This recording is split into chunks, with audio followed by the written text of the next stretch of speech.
உயிர்த்தெழுந்த இயேசு கிறிஸ்துவின் வல்லமை ஊழியங்கள் வழங்கும் வசனப் பெட்டகம். இயேசுவே கர்த்தர். இயேசுவையே தேவன் ஆண்டவரும் கிறிஸ்துவுமாக்கினார். இயேசுவே ராஜாதி ராஜா, கர்த்தாதி கர்த்தா.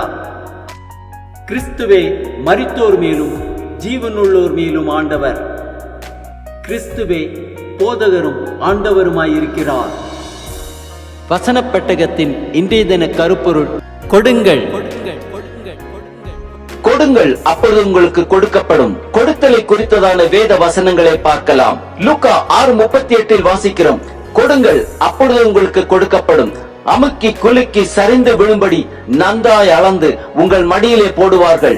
நீங்கள் எந்த அளவினால் அளக்கிறீர்களோ அந்த அளவினால் உங்களுக்கு அளக்கப்படும் என்றார். 2 கொரிந்தியர் 9:7 வாசிக்கிறோம்: அவனவன் விசனமாயும் அல்ல கட்டாயமாயும் அல்ல, தன் மனதில் நியமித்தபடியே கொடுக்க கடவன். உற்சாகமாய் கொடுக்கிறவனிடத்தில் தேவன் பிரியமாயிருக்கிறார். 1 நாளாகமம் 29:14 வாசிக்கிறோம்: இப்படி மனப்பூர்வமாய் கொடுக்கும் திராணி உண்டாவதற்கு நான் எம்மாத்திரம், என் ஜனங்கள் எம்மாத்திரம், எல்லாம் உம்மால் உண்டானது. உமது கரத்திலே வாங்கி உமக்கு கொடுத்தோம். நீதிமொழிகள் 18:16 வாசிக்கிறோம்: ஒருவன் கொடுக்கும் வெகுமதி அவனுக்கு வழி உண்டாக்கி பெரியோர்களுக்கு முன்பாக அவனை கொண்டு போய்விடும். நீதிமொழிகள் 11:25 வாசிக்கிறோம்: உதார குணமுள்ள ஆத்துமா செழிக்கும். எவன் தண்ணீர் பாய்ச்சுகிறானோ அவனுக்கு தண்ணீர் பாய்ச்சப்படும். நீதிமொழிகள் 3:9 வாசிக்கிறோம்: உன் பொருளாலும் உன் எல்லா விளைவின் முதற்பலனாலும் கர்த்தரை கனம் பண்ணு. 2 கொரிந்தியர் 9:11 வாசிக்கிறோம்: தேவனுக்கு எங்களால் ஸ்தோத்திரம் உண்டாவதற்கு ஏதுவாயிருக்கும் மிகுந்த உதார குணத்திலே நீங்கள் எவ்விதத்திலும் சம்பூர்ணம் உள்ளவர்களாவீர்கள். நீதிமொழிகள் 3:27 வாசிக்கிறோம்: நன்மை செய்யும்படி உனக்கு திராணி இருக்கும் போது அதை செய்யத்தக்கவர்களுக்கு செய்யாமல் இராதே. மல்கியா 3:10 வாசிக்கிறோம்: என் ஆலயத்தில் ஆகாரம் உண்டாயிருக்கும்படி தசம பாகங்களை எல்லாம் பண்டக சாலையிலே கொண்டு வாருங்கள்.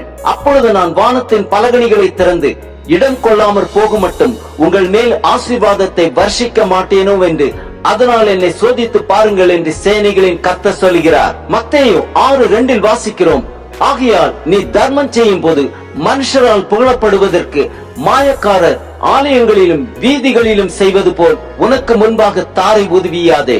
அவர்கள் தங்கள் பலனை அடைந்து தீர்ந்ததென்று மெய்யாகவே உங்களுக்கு சொல்லுகிறேன். லூக்கா 6:30 வாசிக்கிறோம்: உன்னிடத்தில் கேட்கிற எவனுக்கும் கொடு, உன்னுடையதை எடுத்துக் கொள்ளுகிறவனிடத்தில் அதை திரும்ப கேளாதே. நீதிமொழிகள் 21:26 வாசிக்கிறோம்: அவன் நாள்தோறும் ஆவலுடன் இச்சிக்கிறான், நீதிமானோ பிசினித்தனம் இல்லாமல் கொடுக்கிறான். மத்தேயு 19:21 வாசிக்கிறோம்: அதற்கு இயேசு, நீ பூர்ண சற்குணனாய் இருக்க விரும்பினால் போய் உனக்கு உண்டானவைகளை விற்று தரித்திரருக்கு கொடு, அப்பொழுது பரலோகத்தில் உனக்கு பொக்கிஷம் உண்டாயிருக்கும். பின்பு என்னை பின்பற்றி வா என்றார். 1 கொரிந்தியர் 13:3 வாசிக்கிறோம்: எனக்கு உண்டான யாவற்றையும் நான் அன்னதானம் பண்ணினாலும் என் சரீரத்தை சுட்டெரிப்பதற்கு கொடுத்தாலும் அன்பை எனக்கிராவிட்டால் எனக்கு பிரயோஜனம் ஒன்றுமில்லை.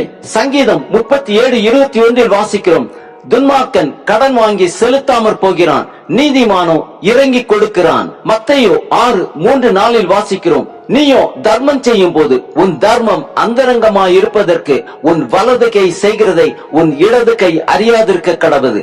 அப்பொழுது அந்தரங்கத்தில் பார்க்கிற உன் பிதா தாமே உனக்கு வெளியரங்கமாய் பலன் அளிப்பார். ஆம், உற்சாகமாய் கொடுக்கிறவனிடத்தில் தேவன் பிரியமாயிருக்கிறார்.